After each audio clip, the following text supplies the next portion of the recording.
Assalamualaikum warahmatullahi wabarakatuh. Bismillahirrahmanirrahim. Selamat malam. Saya ucapkan selamat datang kepada Dr.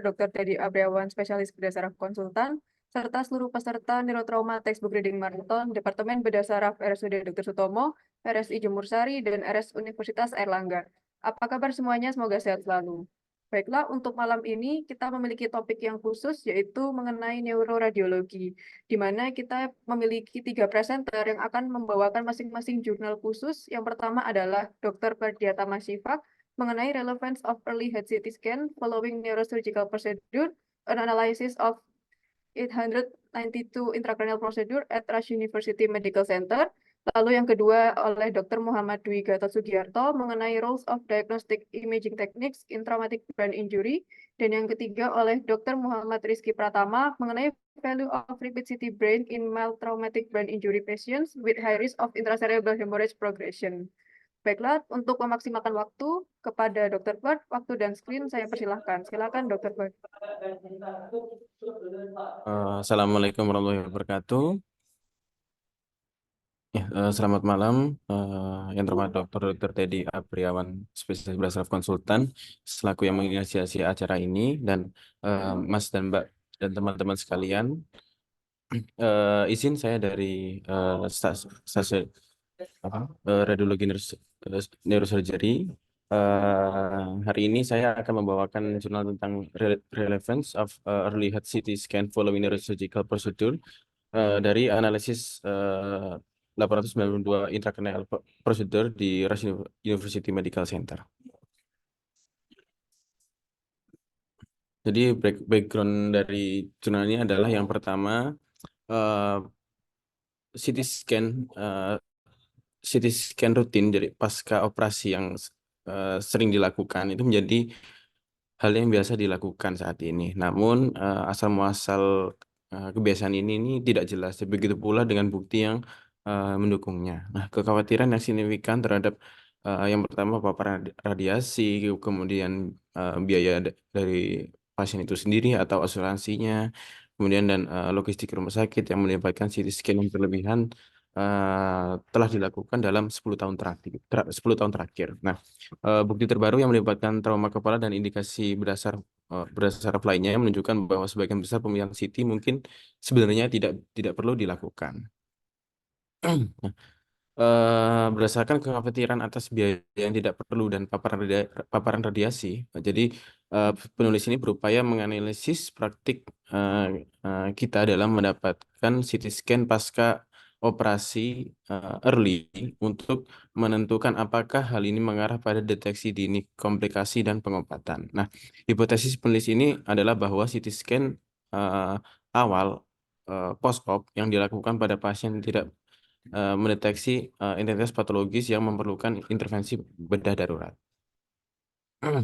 Nah, penelitian ini merupakan tinjauan rekam medis dari retrospektif dari semua prosedur intrakranial yang dilakukan di Rush University Medical Center atau RUMC oleh 10 ahli bedah saraf di Departemen Bedah Saraf antara tanggal 1 bulan 1 2010 hingga 31 bulan 12 tahun 2010. Jadi kurang lebihnya 1 tahun. Nah, protokol internasional penulis mengamankan bahwa pasien yang telah menjalani prosedur intrakranial dirawat dalam 24 jam pertama pasca operasi di ICU. Nah, serta keseluruhan terdapat 892 prosedur yang teridentifikasi baik kasus elektif maupun kasus darurat atau mendesak. Sebagian besar juga melibatkan penempatan alat intrakranial yang paling sering kateter ventrikel atau EVD atau VIPSA. Gambar CT awal pasca op ditinjau bersama dengan kemajuan yang mendokumentasikan interpretasinya oleh anggota yang lainnya. Nah, tindakan selanjutnya dan hasilnya temuan CT diklasifikasikan menjadi eh, diharapkan atau tidak terduga. Nah, temuan CT diklasifikasikan menjadi diharapkan atau tidak terduga. Nah, kemudian temuan tak terduga ini dibagi lagi berdasarkan tindakan yang kemudian diambil oleh tim bedah saraf, yaitu tipe 1, yaitu tidak ada intervensi aktif kecuali tindakan observasi yang ditingkatkan melalui pencitraan tambahan atau masa tinggal di ICU yang lebih lama. Kemudian tipe 2 itu intervensi aktif non bedah seperti manajemen tekanan intrakranial medis, dan yang terakhir tipe 3 yaitu intervensi bedah baik di samping tempat tidur atau di ruang operasi. Nah, eh, catatan jadi progres dari praoperasi dan pasca operasi serta pemeriksaan fisik yang dilakukan oleh residen anggota fakultas di departemen bedah saraf itu ditinjau dan di pasien dikelompokkan dalam satu dari 4 kategori berdasarkan temuan pemeriksaan neurologis pasca operasi eh, apa operasi segera. Jadi yang pertama A adalah baseline, kemudian B itu perubahan yang diharapkan, itu termasuk hanya defisit lokal yang konsisten dengan manipulasi area kortikal atau saraf kranial. Kemudian yang C perubahan yang tidak terduga, dan D koma atau dibius. Yang terakhir juga termasuk pasien yang sudah koma pada di awal. Penting untuk dicatat bahwa tidak ada interpretasi pencitraan yang dilakukan oleh penulis penelitian ini, karena analisis retrospektif dapat menimbulkan bias. Namun, klasifikasi terakhir ini murni berdasarkan interpretasi dokter yang merawat pada saat pencitraan. Nah, terjadinya hasil CT yang tidak terduga dan intervensi tipe 2 atau 3 pada grup B, C, D itu dibandingkan dengan grup A yang menggunakan uji ekstrak Fisher pada tingkat signifikansi 0,05.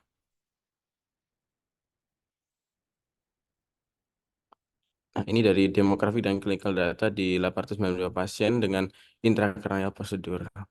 Nah, jadi dari sebagian besar pasien itu dikelompokkan ke dalam kategori A, eh, apa dalam kurun dasar neurologis, atau D, dibius atau koma. Nah, tidak ada perbedaan yang ditemukan dalam kejadian temuan CT yang tidak terduga antara grup A dan B. Kemudian insiden perubahan tak terduga secara signifikan lebih tinggi pada grup C atau perubahan tak terduga dan desedasi atau koma. Pasien yang dibius atau koma memiliki kemungkinan 2,3 kali lebih besar untuk menjalani CT pasca operasi dengan hasil yang tidak diharapkan. Nah, di sisi lain, perubahan pemeriksaan neurologis pasca op yang tidak terduga 19,2 kali lebih mungkin menghasilkan hasil CT yang tidak terduga. Jadi ini yang tadi.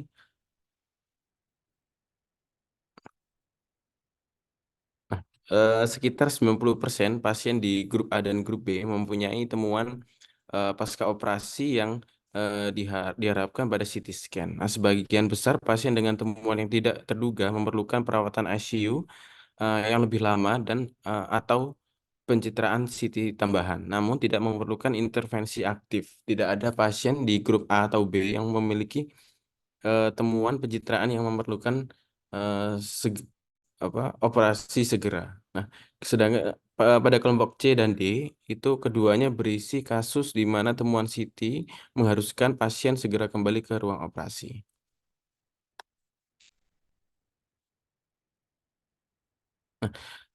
Jadi dari hasil diskusi yaitu pencitraan CT pasca op rutin diperlukan karena dua alasan. Jadi ya, penilaian teknik bedah dan deteksi komplikasi. Hal ini juga memungkinkan penetapan baseline anatominya baru pada pasien operasi yang akan dibandingkan dengan pemindaian selanjutnya. Nah, CT scan pasca operasi ini cenderung diperoleh sedini mungkin setelah operasi intrakranial. Jadi terkadang segera setelah tiba di ICU. Nah, secara teoritis memungkinkan tata laksana dini terhadap kelainan yang signifikan. Nah, sebagai metode untuk menilai teknik bedah, CT scan pasca op itu bisa sangat bermanfaat, khususnya dalam konteks program pelatihan. Namun karena alasan khusus ini, tindakan ini tidak perlu dilakukan segera setelah intervensi, terutama bila ada prioritas medis lainnya. Selain itu, telah digantikan oleh MRI juga dalam situasi tertentu seperti pembedahan untuk tumor intrinsik, kemudian di mana luas reseksi tidak dapat diperkirakan secara akurat dengan CT scan, dan pemeriksaan MRI juga dapat digunakan untuk merencanakan terapi tambahan. Nah, meskipun apa yang disebut CT pasca abnormal merupakan kejadian umum, namun merupakan neurologis pasca tidak demikian. Jadi kemunduran klinis yang tidak terduga pada pasien bedah saraf diketahui berkorelasi tinggi dengan kelainan yang ditemukan pada pencitraan sebelumnya dan juga patologi baru. Nah, eh, temuan ini telah dibuktikan oleh berbagai studi pada pasien dengan cedera otak traumatis atau TBI, kemudian patologi vaskular, dan eh, pada periode pasca operasi.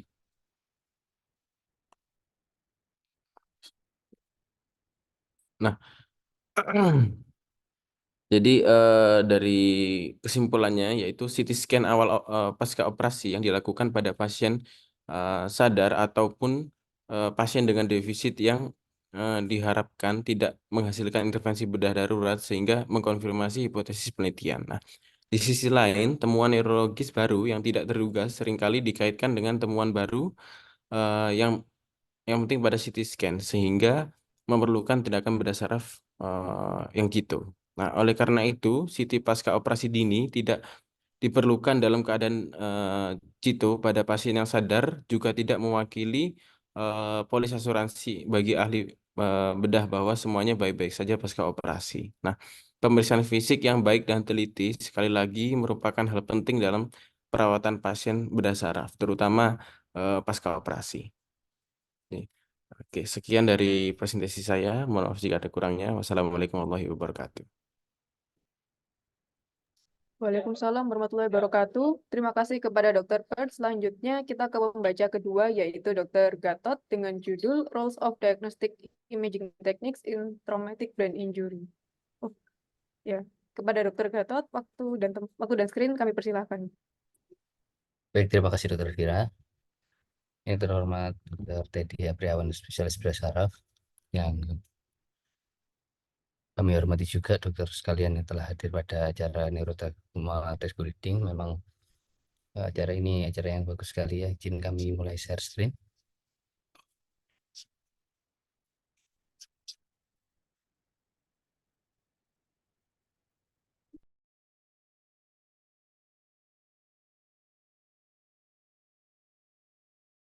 Eh,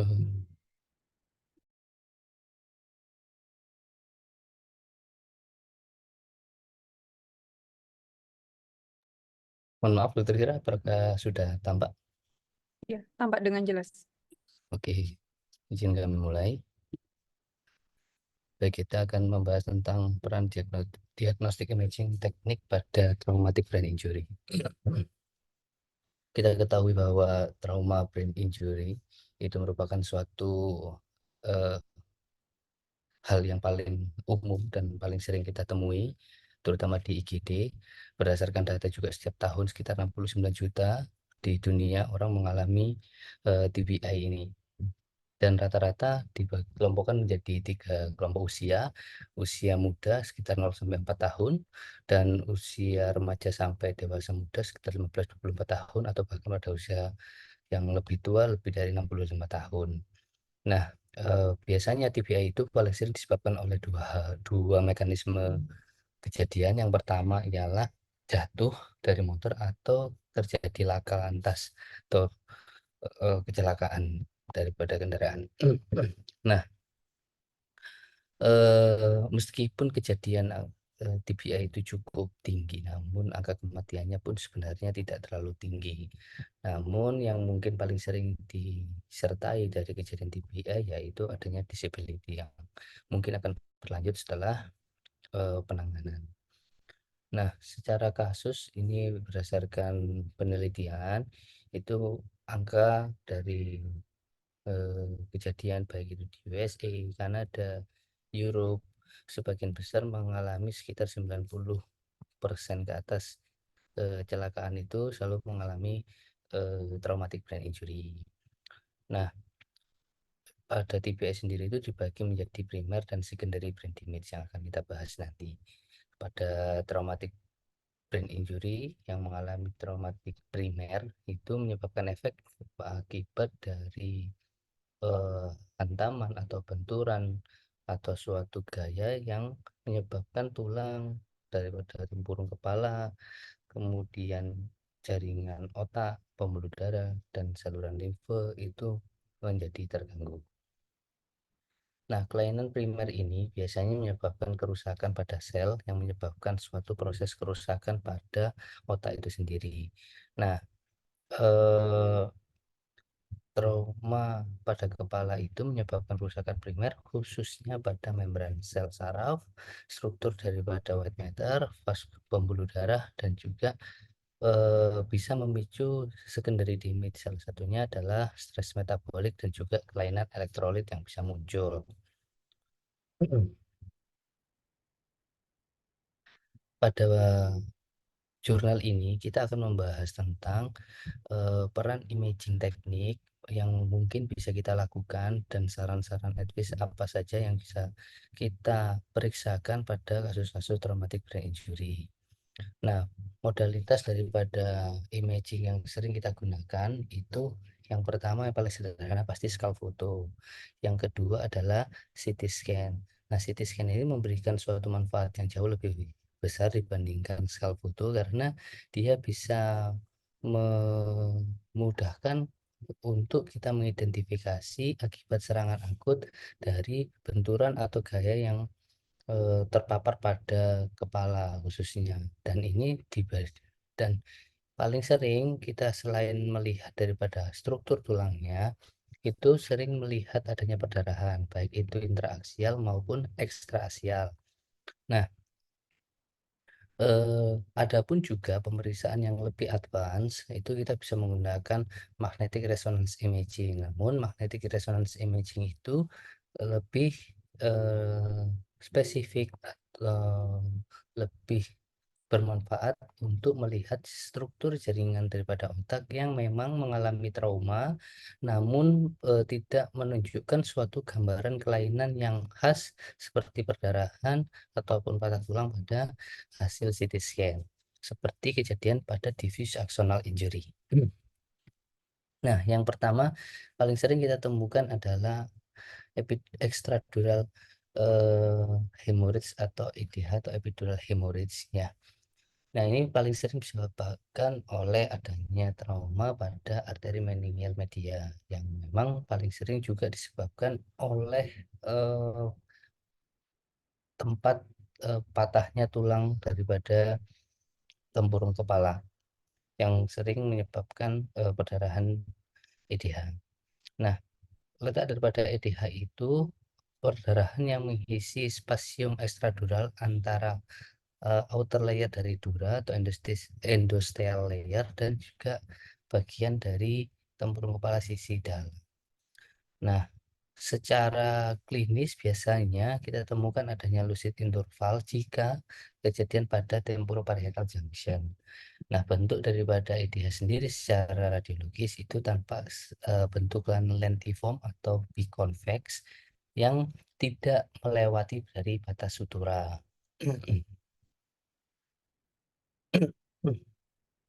Nah, pada CT scan EDH itu sendiri seperti biasanya akan bisa bertambah besar dan juga bentuknya itu khas yaitu biconvex.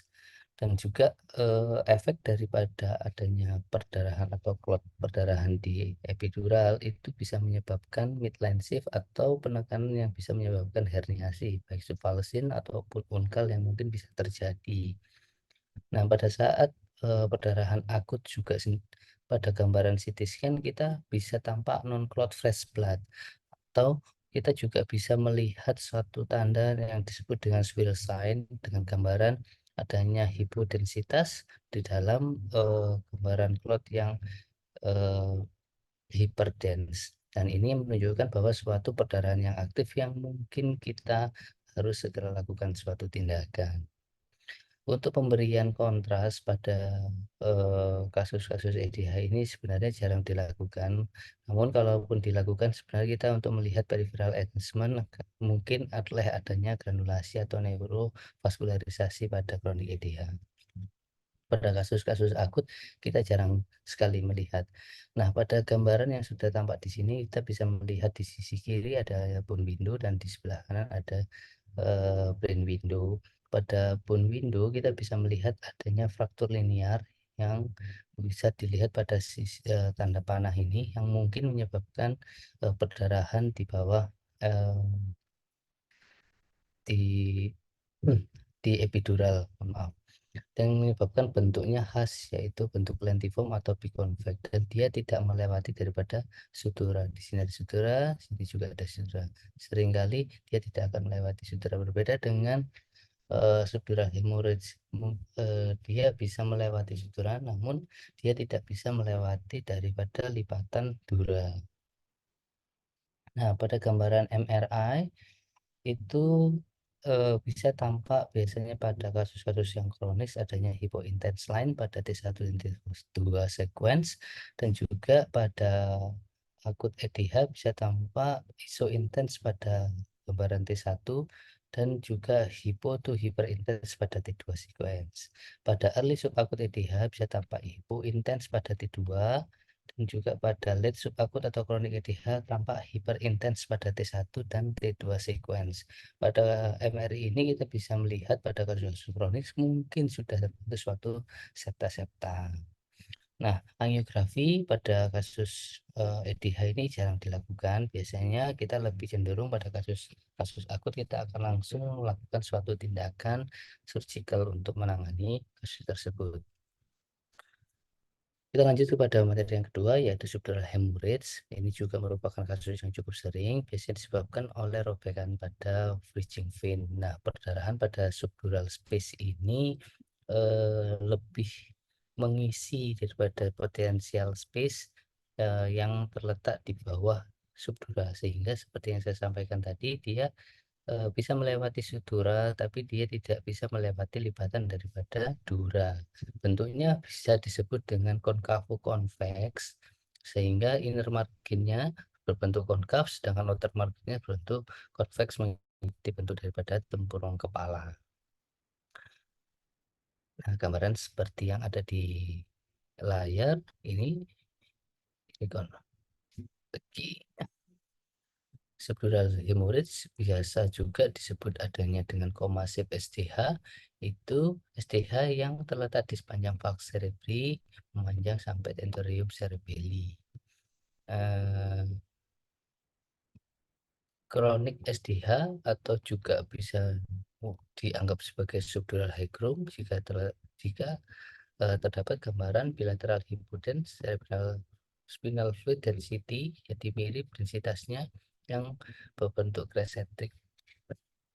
Nah, paling sering kita melihat SDH dan EDH ini kita bisa bandingkan berdasarkan tabel yang sudah ada di layar. Nah, caranya untuk membedakannya dari gambaran yang sudah ada pada gambaran CT scan, dan kita juga bisa melihat bahwasanya karakteristik perbedaannya asalnya kalau EDH paling sering daripada kerusakan middle menial artery, kalau SDH bridging cortical vein bisa juga sisinya itu unilateral, kalau SDH bisa unilateral atau bilateral. Gejalanya yang paling khas pada EDH adanya lucid interval, kalau pada SDH lebih sering nyeri kepala yang bertambah berat, dan juga pada hubungannya terhadap fraktur, EDH itu biasanya pada letak traumanya atau letak frakturnya. Kalau SDH bisa tidak, bisa iya.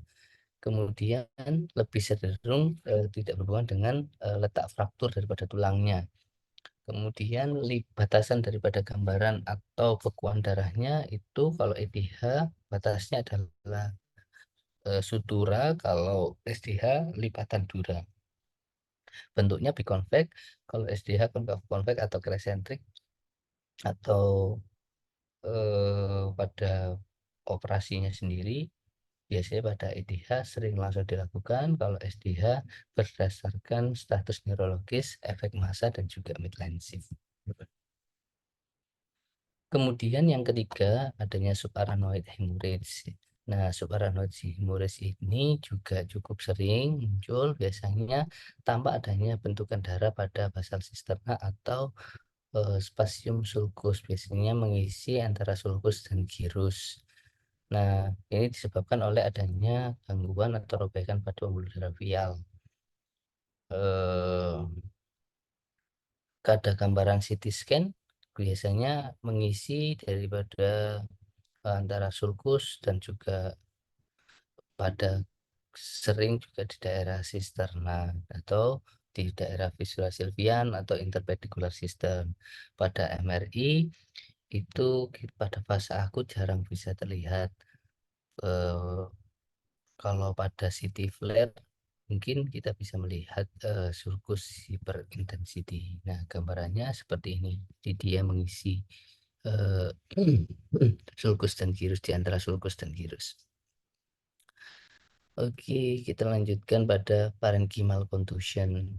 Biasanya pada traumatic brain injury juga sering mengalami parenchymal contusion, yaitu adanya perdarahan yang mungkin bisa disebabkan oleh adanya kerusakan jaringan otak yang paling sering dia terletak pada area-area daripada tempurung kepala sisi dalam yang menonjol. Contohnya di daerah orbitofrontal atau di daerah temporal.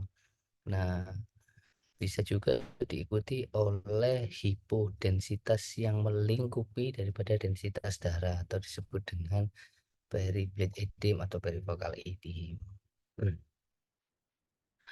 Ini contohnya, ini ada perdarahan, di sekitarnya ada hipodens yang disebut dengan perifocal edema. Ini kasus yang kompleks ya. Di sini ada contusion atau kalau misalnya ukurannya lebih daripada 2 cm bisa disebut dengan ICH. Kemudian ini ada subdural hematom. Oke, ini menunjukkan adanya pada gambaran MRI ya, kita tampak dia hipointens yang memungkinkan adanya brain contusion. Nah, seringkali bahwasanya akibat trauma itu menjadikan suatu putusnya atau robeknya atau tarikan yang menyebabkan kerusakan pada neuron yang menyebabkan bentukannya itu tidak ada kelainan yang menonjol seperti perdarahan.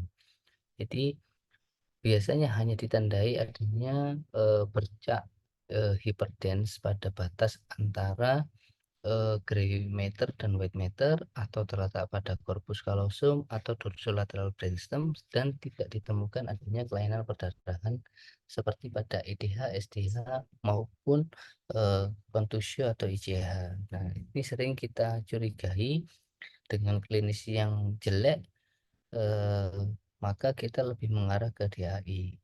Nah, pada DAI itu sendiri lebih ideal kita bisa melakukan pemeriksaan MRI. Nah, ini contoh gambaran CT scan, dia terletak pada dorsolateral brainstem, ada bercak warna keputihan. Ini juga di antara white matter dan gray matter. Ini bisa kita curigai dengan kondisi klinis yang jelek, dengan ada tanda seperti ini, kemungkinan adanya DAI, sehingga kita mungkin perlu untuk melakukan tindakan pemeriksaan lanjutan berupa MRI. Kemudian selain itu pada traumatic brain injury bisa tampak adanya pneumocefal. Pneumocefal itu gambarannya adalah sewarna dengan udara. Jadi dia hypodens ya, dan biasanya itu bisa muncul karena ada skull base fracture yang disebabkan adanya udara yang berasal dari sinus.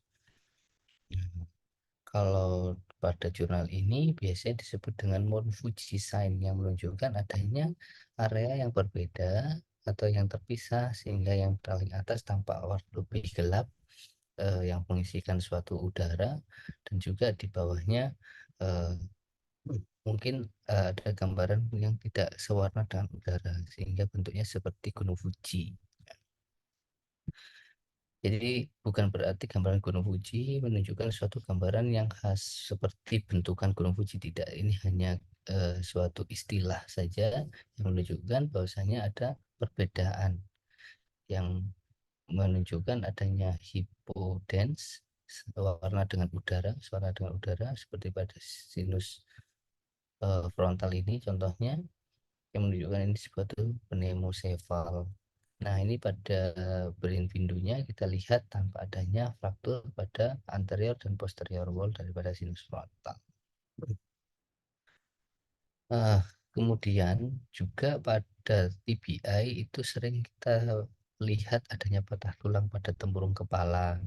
Nah, patah tulang daripada tempurung kepala itu sendiri ada yang disebut dengan linear fracture, ada yang disebut dengan compound fracture, yang juga menyebabkan bentukan daripada tempurung kepala itu berbeda, atau nanti kita akan bahas seperti compound fracture yang bentukannya mendesak ke dalam atau disebut dengan fraktur impresi.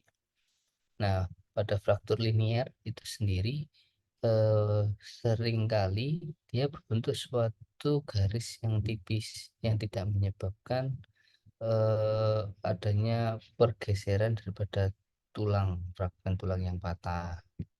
Ya, contohnya seperti ini.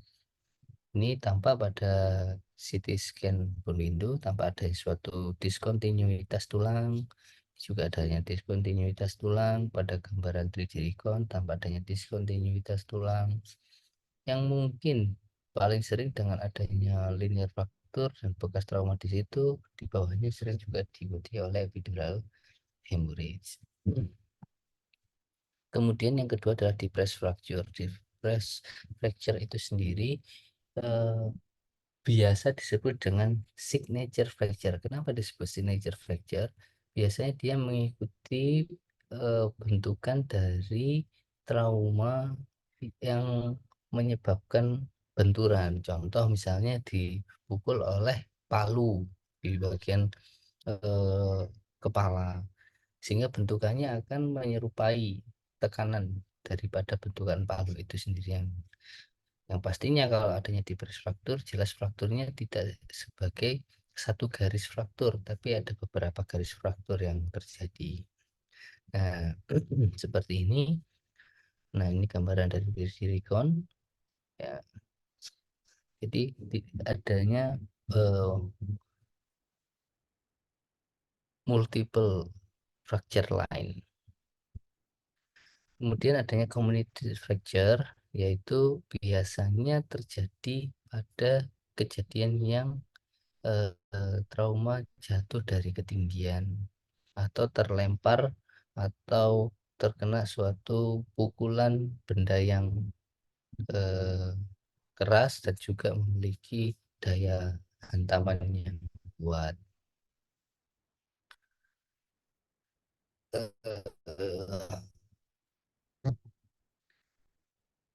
Ya, terus kemudian juga sering pada gambaran radiologi tampak suatu gambaran komplikasi. Contohnya pada kasus yang lama atau pasca operasi tampak adanya encephalomalacia atau gliosis, bisa tumbuh adanya kronik SDH, adanya CSF high chrome, dan juga kronik traumatik encephalopati, depresi, ansietas, dan alkohol yang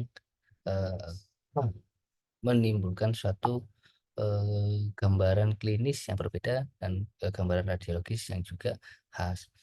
Pada kasus TBI juga resiko untuk terjadinya schizofren, gangguan bipolar, gangguan mental organik ini juga bisa muncul akibat daripada traumatic brain injury sesuai dengan letak lesinya. Nah, secara imaging diagnostik pada TBI yang seperti kita bahas tadi, beberapa penyakit yang mungkin ada akibat TBI itu paling sering kita menggunakan CT scan untuk tahap-tahap akut. Untuk melihat apa? Melihat hematom, adanya midline shift, kompresi pada ventricle, hidrosefalus, adanya fraktur, depresi, dan biasanya juga menentukan kita untuk bisa melakukan tindakan operasi atau tidak. Nah, pada kasus-kasus yang sifatnya kronis atau kasus-kasus yang sifatnya abnormalitasnya tidak jelas dengan kondisi klinis yang jelek, dengan hasil CT scan yang tidak jelas, kita lebih cenderung ke MRI. Foto skal itu juga bisa kita lakukan sebagai tahap awal untuk mengidentifikasi daripada fraktur. Namun, identifikasi daripada letak frakturnya juga lebih sulit. Jadi, jika ada fasilitas untuk melakukan suatu CT scan pada kasus-kasus TBI, disarankan untuk melakukan CT scan dalam waktu 24 jam dari kejadian, 24 jam pertama. Kemudian pada pemeriksaan lebih advance lagi pada MRI, misalnya tipikal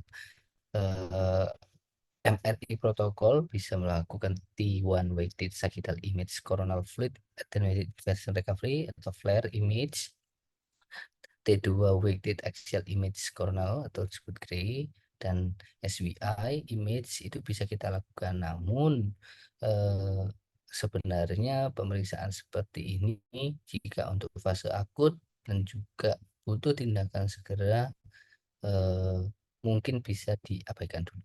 Namun apakah memberikan suatu peran informasi yang penting? Tentunya akan memberikan informasi yang cukup penting, namun lebih baik jika memang kasusnya sifatnya akut dan perlu tindakan yang segera, lebih baik menggunakan CT scan biasa, CT scan kepala tanpa kontras.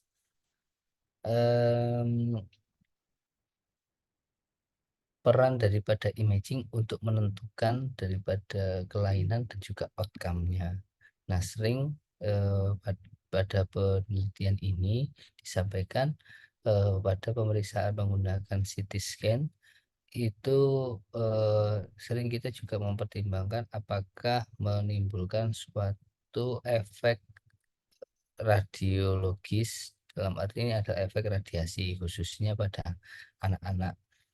Namun kita perlu mempertimbangkan dan memberikan suatu edukasi kepada keluarga bahwasanya untuk kasus pada anak itu, jika kita mau melakukan suatu CT scan, kita sudah mengevaluasi secara klinis dengan perlunya dilakukan CT scan dan juga menyampaikan efek daripada radiasinya.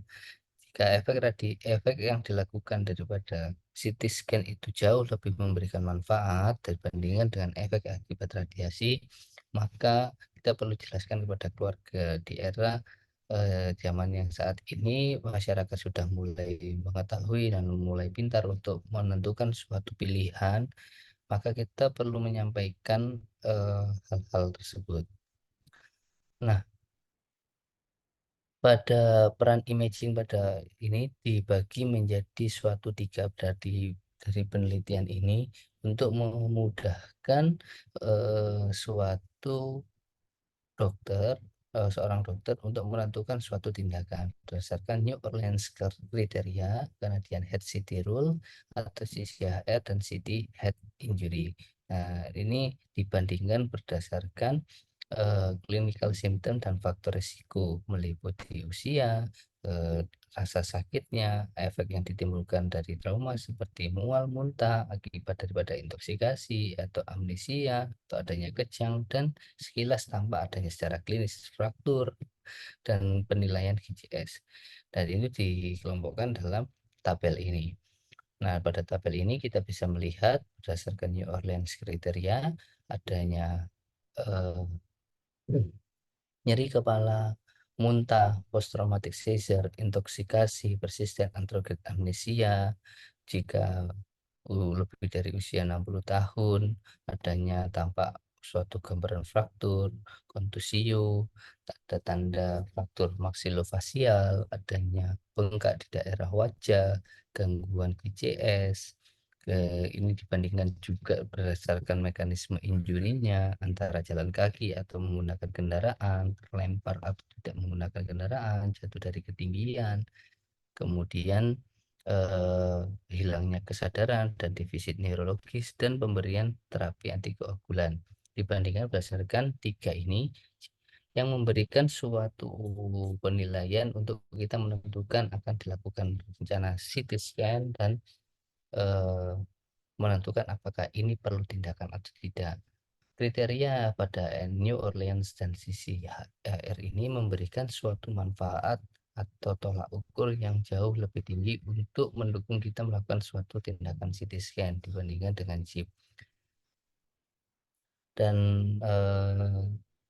untuk CCHR itu lebih spesifik dibandingkan dengan New Orleans. Jadi kesimpulan dari pemeriksaan ini atau jurnal ini adalah untuk memberikan suatu kemudahan jika memang terdapat tanda-tanda daripada prediction rules-nya ini dan juga ada riwayat trauma, maka yang kita bisa lakukan untuk suatu tindakan diagnostik ada beberapa pilihan. Nah, pilihan tersebut yang lebih diutamakan pada kasus trauma adalah CT scan kepala tanpa kontras. Namun jika ada suatu deteriorasi neurologis yang jelek, namun gambaran CT scan-nya itu tidak spesifik adanya lesi khas, maka kita lanjutkan untuk melakukan suatu MRI. Jika diperlukan, pada pemeriksaan awal untuk kita mengidentifikasi adanya fraktur, kita bisa membantu dengan adanya skala foto.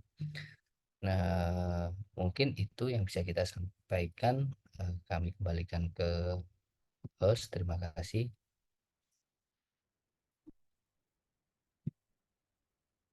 Baik, terima kasih kepada Dr. Gatot. Berikutnya kita beralih ke pembicara terakhir kita yang ketiga, yaitu dengan Dr. Rizky dengan judul jurnal Value of Repeat CT Brain in Mild Traumatic Brain Injury Patients with High Risk of Intracerebral Hemorrhage Progression. Kepada Dr. Rizky, saya persilahkan.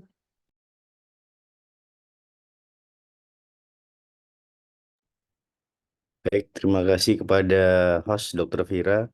Apakah slide saya sudah terlihat dan suara saya sudah jelas terdengar, dokter? Sudah terlihat jelas dan suaranya juga jelas. Baik, terima kasih. Selamat malam kepada yang terhormat pembimbing kami, Dr. Teddy, spesialis bedah saraf konsultan, dan kepada semua Mas Mbak serta teman-teman PPDS bedah saraf serta para penonton dari Neurotrauma Textbook Reading Marathon. Malam ini saya akan menyampaikan sebuah jurnal neuroradiologi tentang value of repeat CT brain in mild traumatic brain injury patient with high risk of ICH progression yang terbit pada 2022 kemarin. Di subbab yang pertama tentang introduction, bahwa traumatic brain injury adalah sesuatu yang sangat sering terjadi, dan pada 2018 sebuah paper publish di Journal of Neurosurgery itu mengindikasikan bahwa TBI sebagai sebuah silent epidemic, dan diestimasikan sekitar 64-74 juta kasus TBI baru itu di-report secara annual di keseluruhan dunia, dan bahwa studi tersebut mengemukakan bahwa leading daripada risk factor untuk TBI itu adalah road traffic accident, dan paling banyak prevalensinya itu ternyata di Southeast Asia dan di Afrika. Dan khusus di Malaysia, TBI itu sekitar 7,86% angka kejadian MRS di Ministry of Health Hospital atau MOH. Mild traumatic brain injury itu merupakan sebuah mayoritas daripada TBI, sekitar 80%. Dan CT scan kepala itu merupakan diagnostik tool yang dipilih sebagai manajemen daripada TBI, sebagai yang diikuti dengan bahwa CT scan itu merupakan hal yang cepat dan akurat untuk mendeteksi daripada ICH dan secara frekuen itu termasuk ke dalam multi trauma workup. Bagaimanapun juga kebutuhan dan timing daripada eh, repeated head CT scan, durasi daripada observasi, durasi daripada follow up dan manajemen itu bervariasi tergantung daripada neurosurgeon praktis di beberapa daerah yang ada di eh, dunia. Dan secara tambahan bahwa pasien dengan neurological deterioration itu didefinisikan sebagai penurunan GCS lebih dari sama dengan 2, perubahan pupillary size, kemudian eh, onset daripada simptom yang akan meningkatkan ICP. Dan pengulangan HIT CT itu digaransikan bahwa sebuah reevaluasi daripada evolusi daripada ICH. Dan mild traumatic brain injury patient dengan tidak ada neurological deterioration, maka repeat head CT scan itu memiliki limited ability untuk memprediksi akan terjadinya sebuah intervensi. Dan selanjutnya, Sifri et al. Dan Brown et al. Itu mengemukakan bahwa eh, tidak ada diferensiasi yang signifikan tentang rate daripada intervensi di antara patient yang eh, CT brain-nya itu diulang tergantung daripada neurological deterioration dan ataupun tidak. Dan assessment GCS itu merupakan prediktor yang paling akurat untuk kebutuhan intervensi ataupun tidak. Dan secara umum, pengulangan head CT scan itu dilakukan pada beberapa center yang ada pada pasien-pasien dengan mild traumatic brain injury dengan high risk daripada ICH progression. KPD et al. Itu mengemukakan bahwa peningkatan risiko daripada progresi ICH pada pasien-pasien yang tua dan pasien-pasien ICH yang kurang dari 5 mm serta SDH. Dan lebih lanjut, MOH guideline merekomendasikan bahwa pasien-pasien yang dengan monitoring pada pasien-pasien yang lebih tua, lebih dari sama dengan 65 tahun, ataupun orang-orang ataupun pasien-pasien yang menerima antiplatelet ataupun antikoagulan terapi sebagai conjunction daripada mild traumatic brain injury. Dan likewise, Mendito et al., Swab et al., dan Miller et al. Itu mengemukakan bahwa pasien-pasien yang tua yang taking antikoagulan itu memiliki resiko delay DICH progression. Swab et al., Ken et al., dan Om et al. Itu mengemukakan bahwa peningkatan resiko daripada DICH pada pasien-pasien yang tua yang memiliki riwayat antiplatelet terapi itu biasanya memiliki negatif initial head CT. Dan studi ini bertujuan untuk mengevaluasi daripada role ataupun peraturan tentang pengulangan head CT pada mild traumatic brain injury pada orang-orang yang memiliki resiko yang lebih tinggi untuk terjadinya progresi daripada ICH dengan mengcompare antara intervention rate di antara pasien dengan ataupun tidak yang memiliki progresi ICH. Berdasarkan studi-studi yang direkomendasikan bahwa sang penulis itu memperform repeat head CT di antara 12 sampai 24 jam pada pasien-pasien mild traumatic brain injury dengan resiko ICH progresi yang tinggi. Seperti orang-orang yang tua lebih dari sama dengan 65 tahun, kemudian pasien-pasien yang taking antiplatelets ataupun antikoagulan, kemudian orang-orang ataupun pasien-pasien yang memiliki faktor risiko seperti EDH, SAH, SDH lebih dari 5 mm ataupun multiple ICH. Dan sang penulis menghipotesiskan bahwa pengulangan head CT scan dengan pasien-pasien memiliki normal neurological examination yang terkait dengan mild traumatic brain injury itu tidaklah dianjurkan dan itu akan mengubah manajemen seperti tidak seperti pada high risk patient.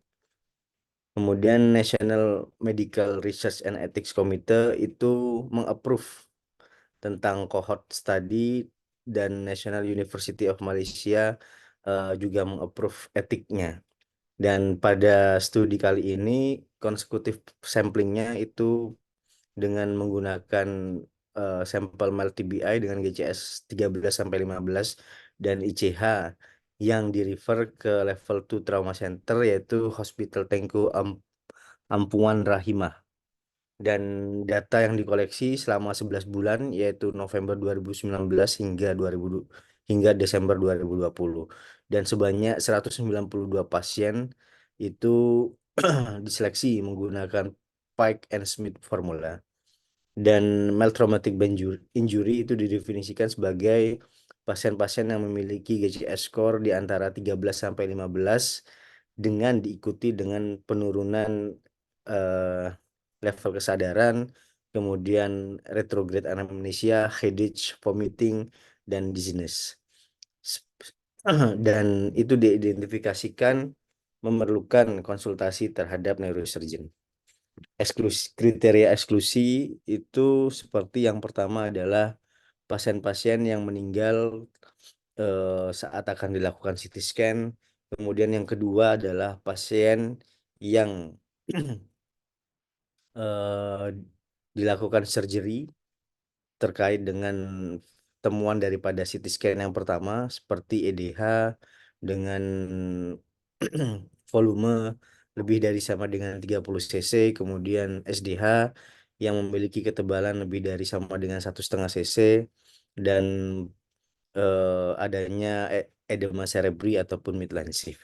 Dan yang ketiga adalah pasien-pasien yang meninggal setelah CT scan yang pertama.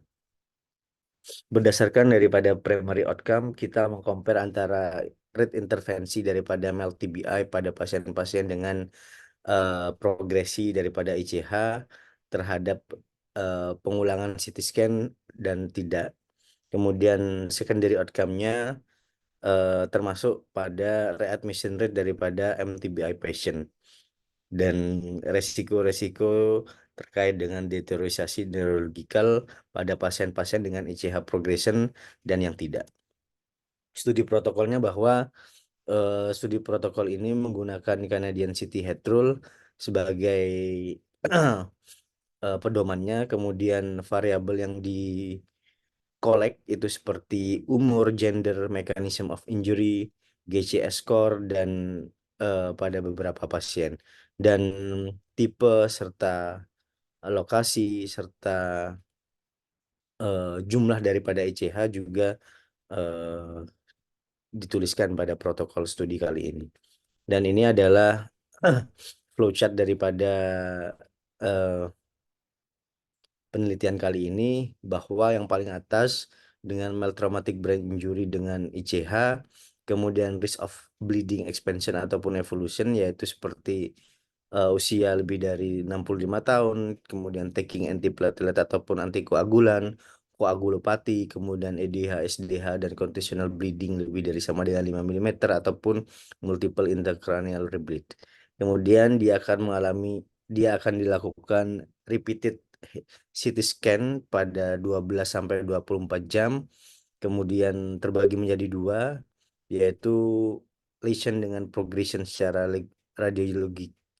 Kemudian yang kedua adalah tidak ada progresivitas secara radiologi. Dan kemudian diobservasi 48 sampai 72 jam kita dilihat apakah ada deteriorasi neurologikal atau tidak. Jika ada, maka akan dilakukan intervensi.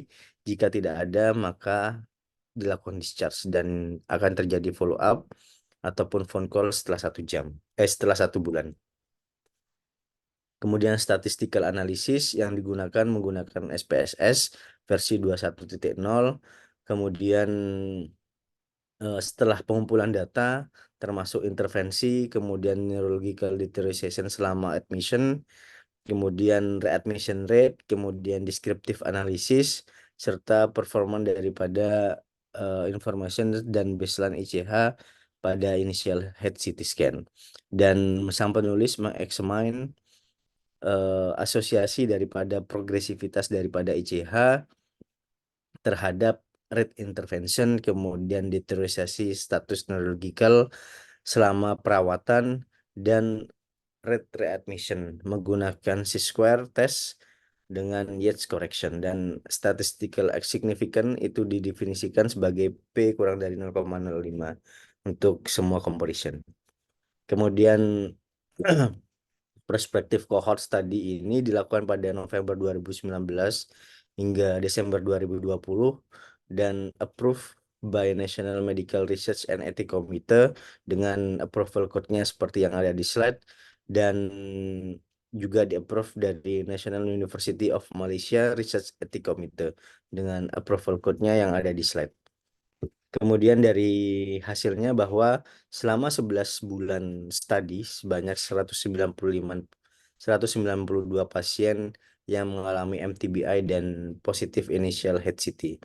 Dan 2 pasien itu dinyatakan gugur pada penelitian kali ini, di mana 2 pasien itu menjalani emergency decompressive craniotomy, dan itu dikeluarkan daripada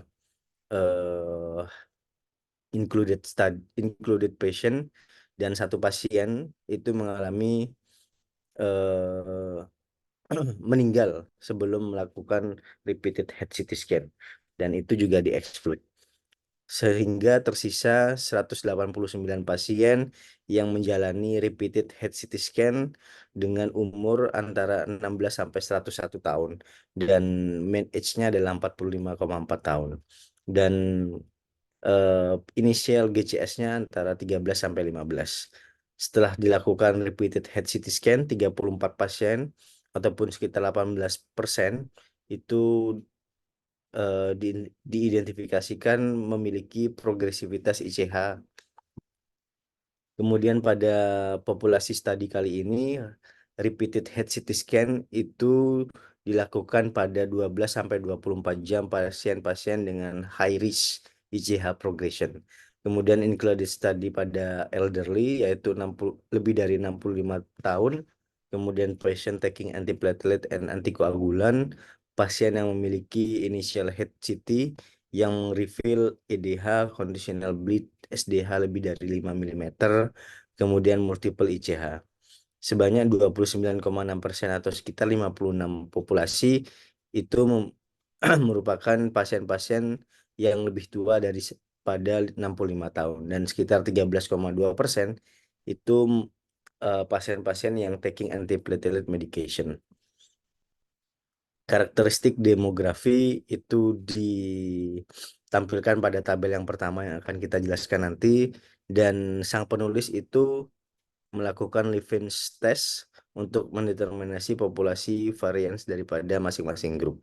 Dan both groups itu memiliki comparable population variance, dan most common mechanism injury adalah motor vehicle sebanyak 132 pasien, kemudian jatuh sekitar 430, dan sekitar 43, dan other injury sekitar 14 pasien. Ini adalah demografi karakteristiknya, bahwa diketahui sebagian besar pasien adalah laki-laki, kemudian kurang dari 65 tahun, kemudian ada beberapa yang taking antiplatelet, dan bahwa sebagian besar itu adalah yang tidak menggunakan antiplatelet. Dan mekanisme injury-nya sebagian besar adalah kecelakaan sepeda motor. Kemudian baseline daripada ICH pada first CT dan relation terhadap ICH progression. SDH itu memiliki progresivitas ICH pada 10 orang, dan yang tidak memiliki progresivitas ICH sebanyak 49 pasien. Kemudian EDH sebanyak 1 orang yang tergabung terhadap kelompok yang memiliki progresivitas ICH, dan yang tidak adalah sekitar 6 pasien. Kemudian conditional bleeding sebanyak 3 pasien yang memiliki progresivitas ICH, dan sebanyak 27 pasien yang tidak memiliki progresivitas ICH. Dan SAH itu sebanyak 1 pasien yang memiliki progresivitas ICH dan sebanyak 10 pasien yang tidak memiliki progresivitas ICH. Dan multiple ICH sebagian besar itu adalah sebanyak 19 pasien yang memiliki progresivitas ICH dan 63 pasien yang tidak memiliki progresivitas ICH.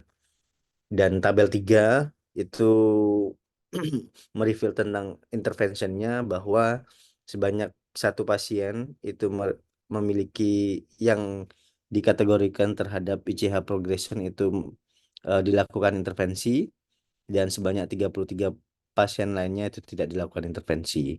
Kemudian pasien dengan no ICH progression itu semua tidak dilakukan intervensi.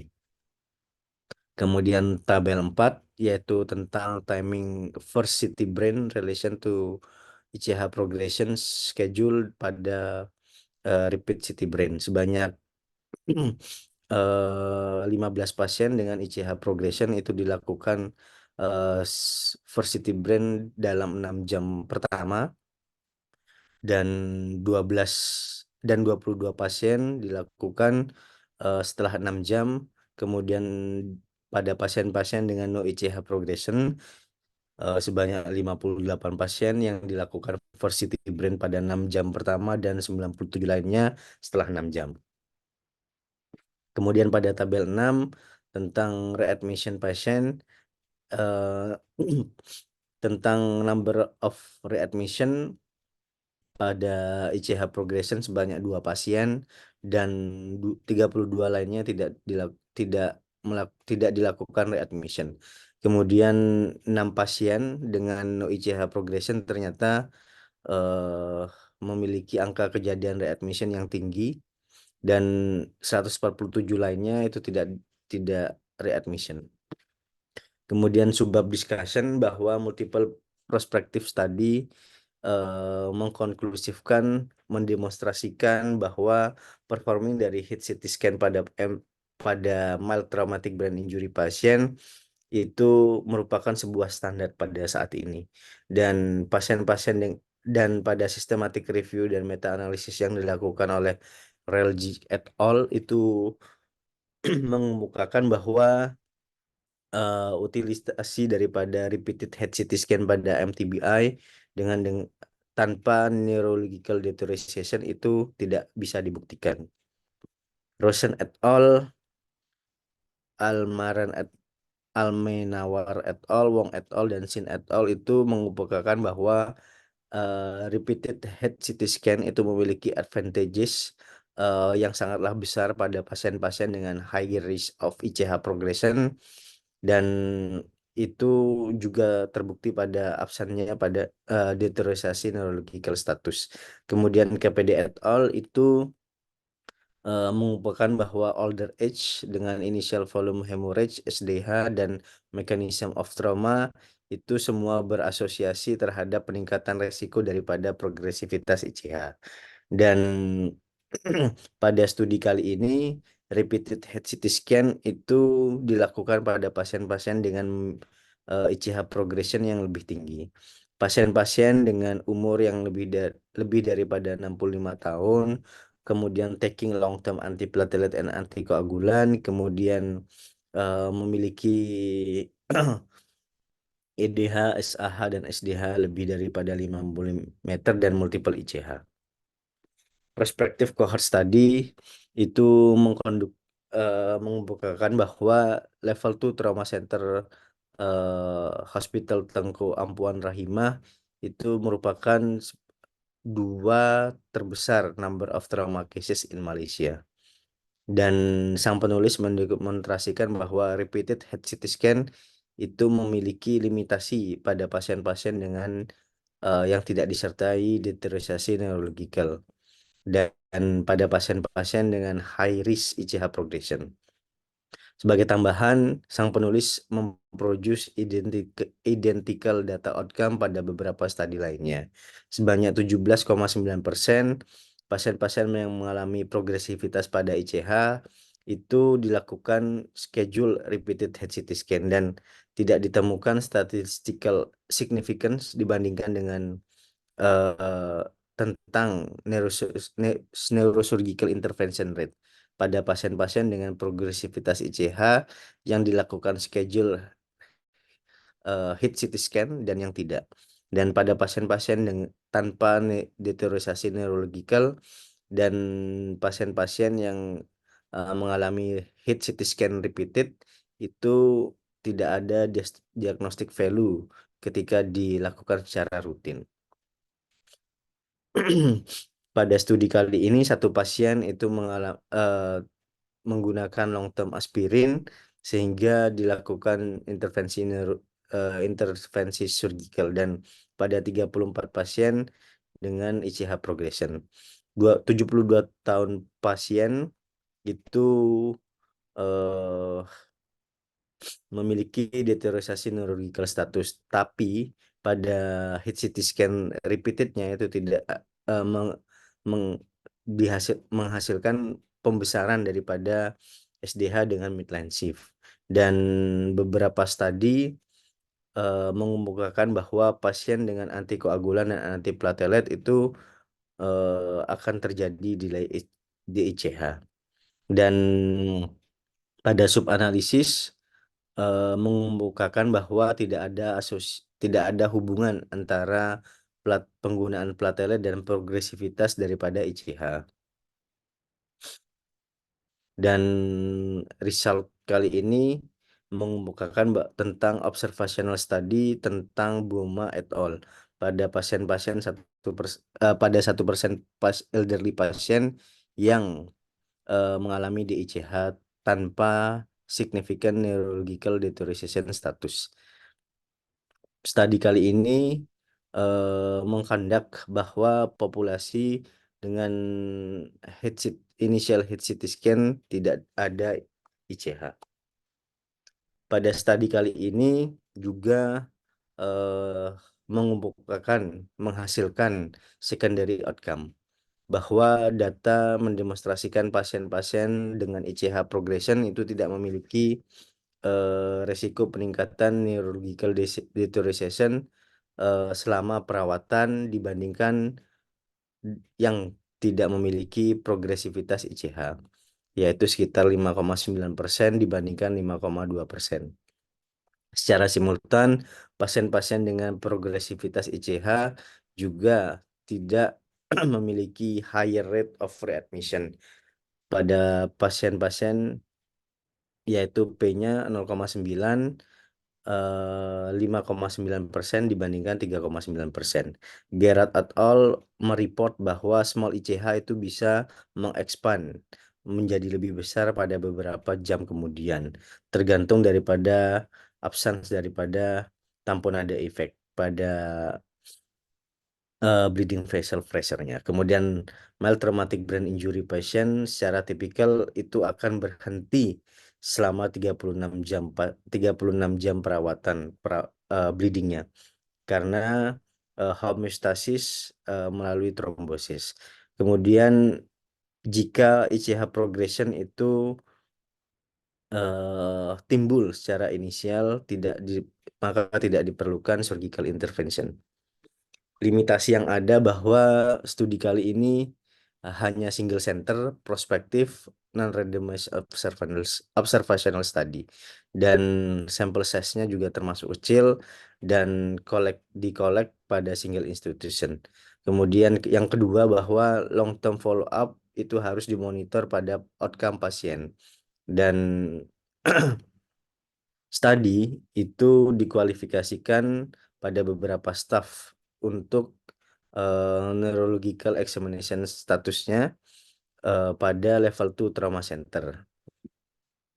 Dan pada studi kali ini ICH progression itu dideteksi melalui hit CT scan schedule repeated pada mild traumatic brain injury itu tidak memiliki impact yang signifikan terhadap clinical outcome ataupun manajemennya.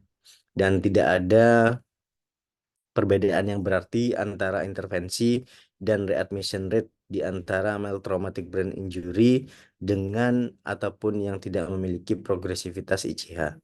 Dan hasilnya bahwa mensuggest repeated head CT scan pada mild traumatic brain injury dengan tidak memiliki neurological deterioration itu tidak direkomendasikan. Dan pasien-pasien dengan begitu pula pada pasien-pasien dengan high risk of ICH. Demikian presentasi dari saya tentang rule serta pedoman-pedoman tentang pengulangan CT scan pada ICH pada mild traumatic brain injury. Saya kembalikan kepada moderator. Terima kasih. Baik, terima kasih kepada Dr. Rizky atas pembacaan jurnalnya yang sangat baik. Semoga ilmu yang disampaikan pada malam hari ini dapat bermanfaat untuk kita semua. Mohon izin Dr. Teddy, apakah ada yang ingin disampaikan, Dok? Tidak ada. Baik, terima kasih. Baiklah, demikianlah acara Neurotrauma Textbook Reading Marathon pada malam hari ini. Sampai jumpa pada pembacaan Neurotrauma Textbook Reading Marathon selanjutnya, yaitu pada besok, hari Minggu, tanggal 7 Januari 2024, pada jam yang sama, jam 8 malam, dengan 3 presenter. Yang pertama adalah saya sendiri, Dr. Vira Dwi Nisrina, membawakan mengenai specific aspects of spinal tumors in children. Lalu dilanjutkan dengan pembicara kedua, Dr. Muhammad Wildan Akbar, mengenai spinal vascular disease. Dan yang ketiga, Dr. Ihsan Rashid Yuldi, mengenai midline suboccipital infratentorial craniotomy. Terima kasih atas perhatiannya. Jangan lupa like and subscribe. Dan saya akhiri. Wassalamualaikum warahmatullahi wabarakatuh dan selamat malam.